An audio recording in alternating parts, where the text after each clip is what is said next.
Accumuler du butin ou accumuler des ressources dans les jeux, c'est vraiment devenu pour une grande majorité des joueurs un petit plaisir coupable. Et comme les écureuils déposent leurs noix pour l'hiver, les joueurs ils stockent toujours plus de ressources sur leur compte. En fait, à force d'allouer beaucoup de temps et d'énergie à la complétion de nos jeux, c'est devenu vraiment difficile de partir voir ailleurs. Ce petit phénomène, on le retrouve tout autour de nous. Rien que récemment, on a des exemples à l'appel. Pokémon TCG Pocket et sa vaste collection de cartes. Counter-Strike 2 et ses milliers de skins disponibles, ou tout simplement les MMORPG qu'on ne cite plus parmi la liste de jeux sur lesquels nos comptes sont devenus de véritables coffres-forts. Et derrière tout ça, on a un seul et même but, nous faire rester. Et c'est pas uniquement parce qu'un sou est un sou, mais parce que quand on évolue dans un écosystème dans lequel on se sent à la maison, ça fait du bien. Rien que lorsqu'on retourne sur un de nos jeux d'enfance, cette flamme revient en quelques secondes. Perso, par exemple, j'ai grandi avec Nostale, un MMORPG très basique avec énormément de défauts. Mais qu'est-ce que je m'y sens chez moi. Même 10 ans après, j'ai toujours les feelings de l'époque. Et cette sensation que je viens de décrire, elle est très bien comprise par les studios de jeux vidéo qui n'hésitent plus à nous proposer des systèmes de jeu toujours plus garnis. Et s'il y a bien un type de jeu qui a su détourner ça pour en faire son noyau, c'est le genre des hack and slash.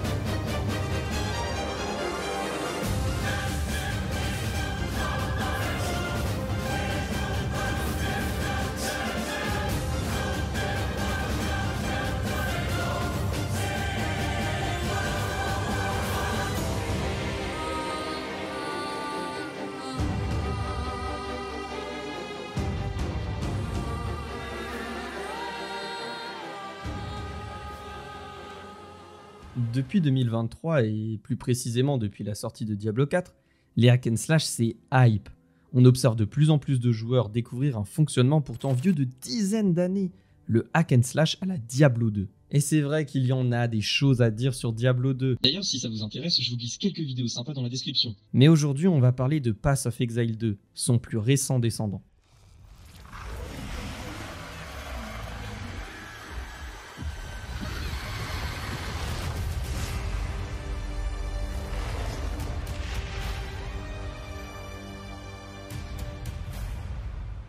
Pour ceux du fond qui ont raté la sortie fracassante de Path of Exile 2, c'était en décembre dernier, et c'est plus de 570 000 joueurs connectés en simultané qui se sont réunis dès le premier week-end de lancement. C'était LE jeu le plus attendu par les fans du genre, le saint sauveur des hack and slash next-gen. Et qu'est-ce que les attentes étaient grandes.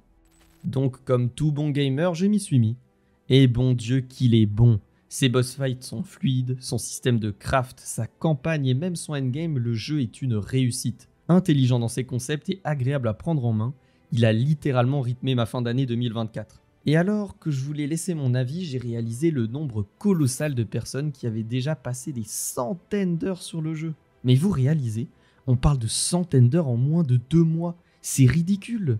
Mais pourquoi joue-t-il autant? Simple addiction ou le jeu cacherait-il derrière un système bien rodé? Une quête ultime que chaque joueur se sentirait prêt à affronter sans jamais y parvenir? Une lueur d'espoir pour accéder à l'inaccessible.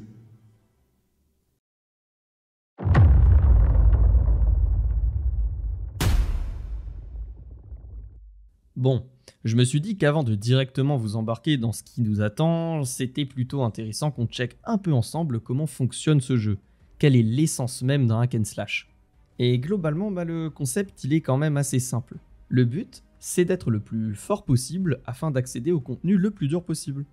Et de fait, on pourra alors équiper de nouveaux objets d'autant plus forts et ainsi de suite. L'échelle de progression est très visible. Là où au début de notre aventure, on va mettre quelques minutes à avancer de pack de monstres en pack de monstres, en fin de partie, on oblitère une carte entière en quelques minutes. Alors oui, quand je le raconte, on dirait qu'il n'y a aucun challenge et que c'est vachement simple. Mais c'est pas si simple.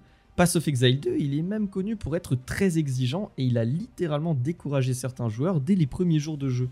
Pourtant, les développeurs ont été grandioses. Pour progresser dans le jeu, on va nous donner les clés petit à petit qui nous serviront à avancer à travers ce qui s'apparente à son dédale de contenu.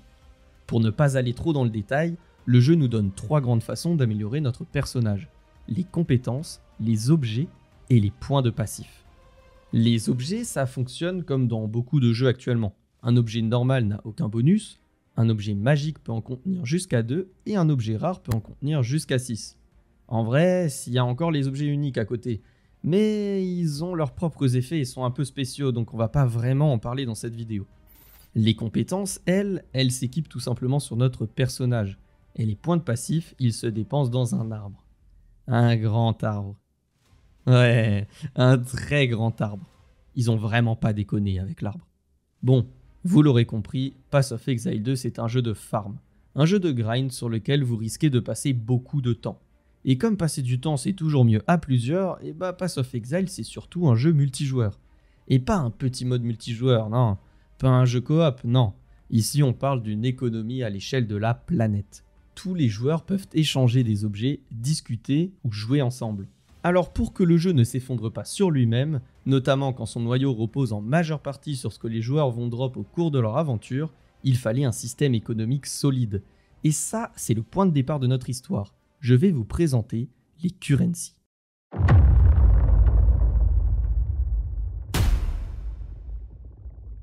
Les currency, ce sont de petits objets que vous pouvez drop à n'importe quel moment dans votre aventure. Que ce soit un coffre, un vase, un monstre ou un boss, n'importe quelle currency peut tomber à n'importe quel moment. Et si je vous en parle, c'est qu'elles sont loin d'être inutiles. En fait, les currency, ce sont des objets hybrides.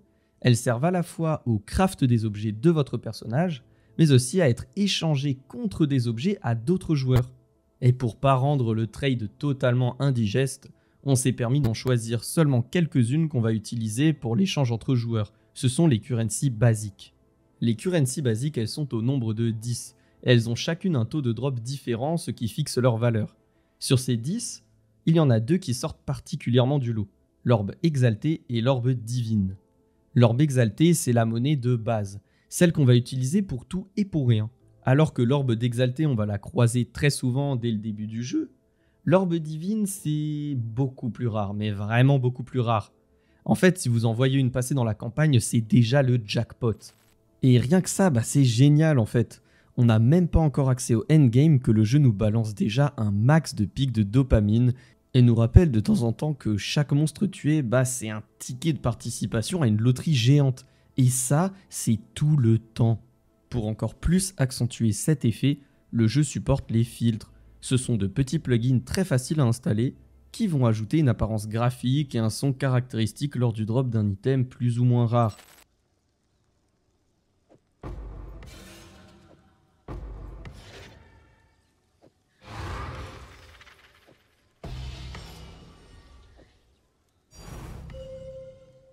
Une fois qu'on en prend l'habitude, c'est un délice. En fait, on n'a jamais l'impression de perdre son temps sur Path of Exile. Même tuer un petit monstre dans un coin, faire un détour, ouvrir un coffre, d'une certaine manière sur Path of Exile, tout est rentable. En fait, c'est ça la première grande claque que le jeu m'a mis. Là où j'avais été habitué pendant des années à pouvoir prévoir mes sessions de jeu, sur Path of Exile, ça peut changer du tout au tout.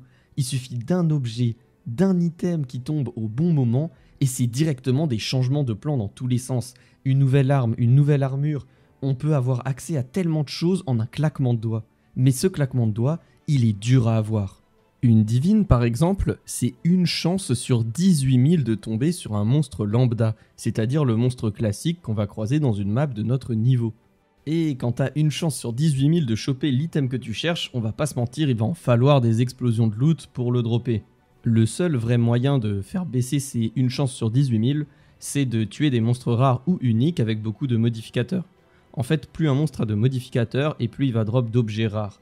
En bref, le jeu cultive la satisfaction du joueur sous tous ses angles. Sensation de progression, dopamine ou encore stacking de ressources, tout est fait pour que vous passiez un bon moment. On sent que le jeu il a été tourné dans le sens du plaisir, dans le sens de la fluidité, et ça fait du bien. Et on va le ressentir de plus en plus jusqu'à l'arrivée du contenu endgame. Après 30 heures de campagne exigeante et challengeante, on découvre l'Atlas. Une immense carte remplie de biomes et d'événements prêt à toujours offrir plus de trésors. C'est une fois arrivé à cette partie du jeu qu'on va pouvoir vraiment commencer à se faire plaisir. Et les moyens de se faire plaisir dans Path of Exile, c'est pas ce qui manque, hein. Je pourrais vous faire une vidéo de 2 heures que j'aurais pas cité toutes les façons qu'on a de jouer, les événements à faire, comment on les grind. Donc franchement pareil, je vais vous mettre quelques petites vidéos en description pour ceux que ça intéresse. On en était où déjà? Ah oui, les Divines. J'imagine que j'ai pas vraiment besoin de vous expliquer à quel point une chance sur 18 000 c'est peu. Mais n'oubliez pas que ce qui fait la beauté, c'est parfois simplement la rareté. Et ce que j'adore avec les orbes divines, c'est que vous ne passerez jamais à un stade dans le jeu auquel vous y êtes insensible. Une divine, c'est toujours bien. Peu importe votre niveau ou votre progression, une divine, ça se ramasse, ça se fête, on en profite.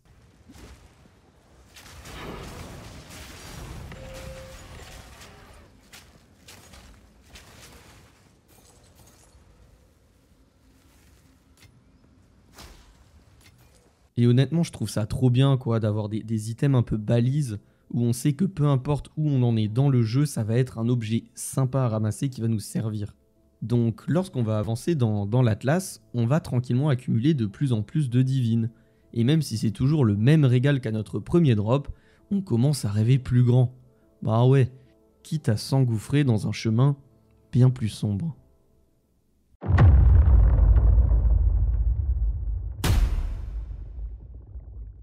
Vous l'avez sûrement remarqué, mais depuis le départ, sur ce jeu, à chaque fois qu'on pense avoir atteint un cap, en fait on découvre un plafond 2 fois plus haut.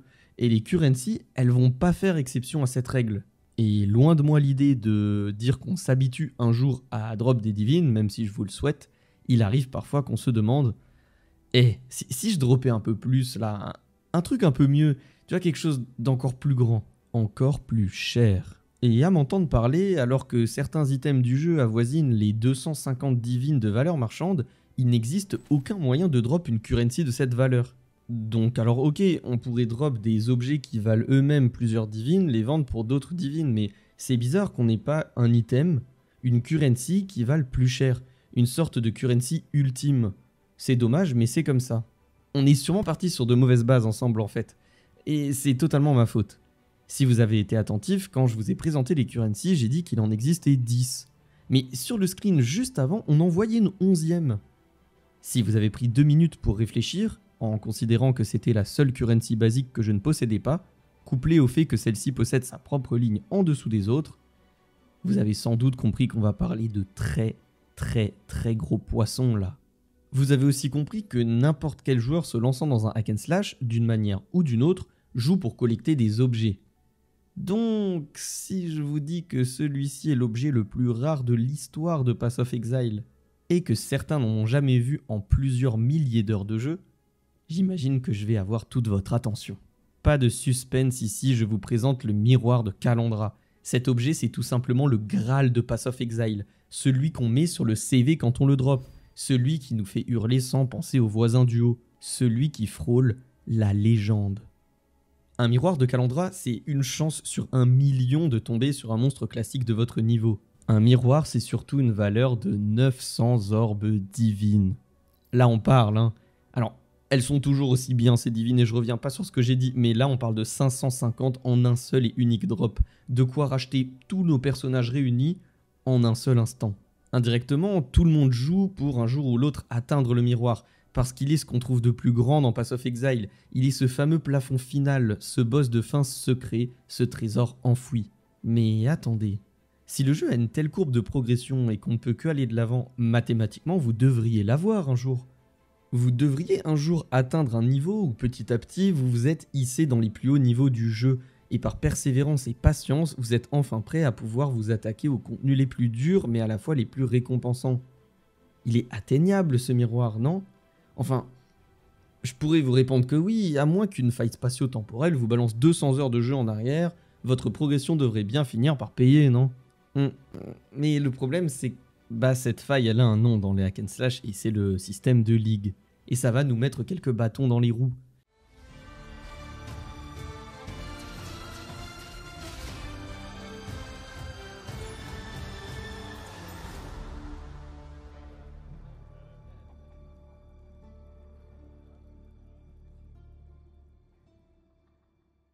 Oui, ce que vous voyez à l'écran, c'est le trailer d'une ligue de Pass of Exile 1. Parce qu'en fait, sur le 2, il est en Early Access et il n'y a pas encore les ligues qui sont mises en place.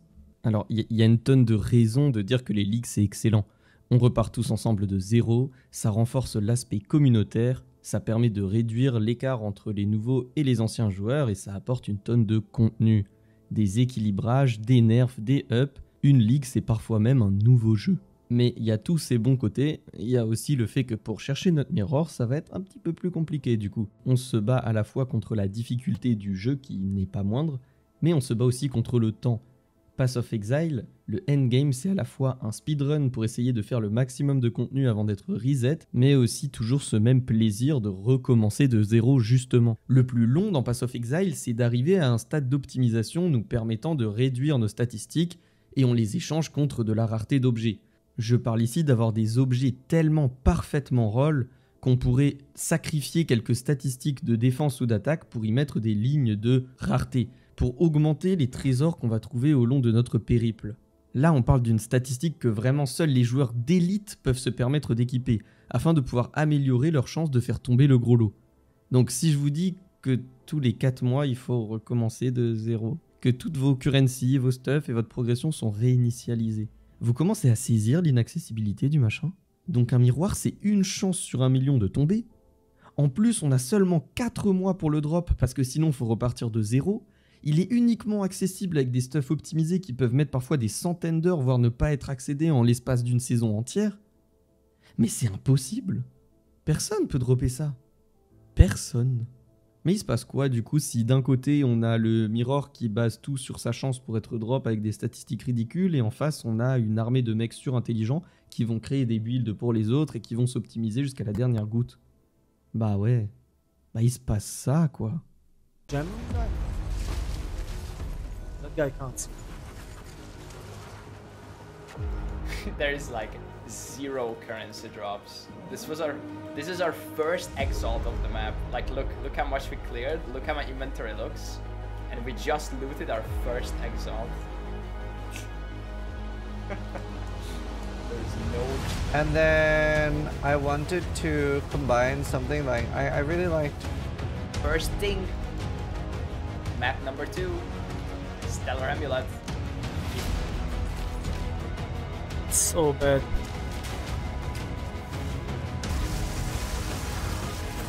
The sands of time wait for no one. And I will continue to decline them for years and years and years to come.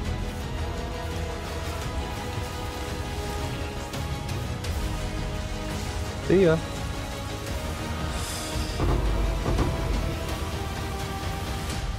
A rare treasure.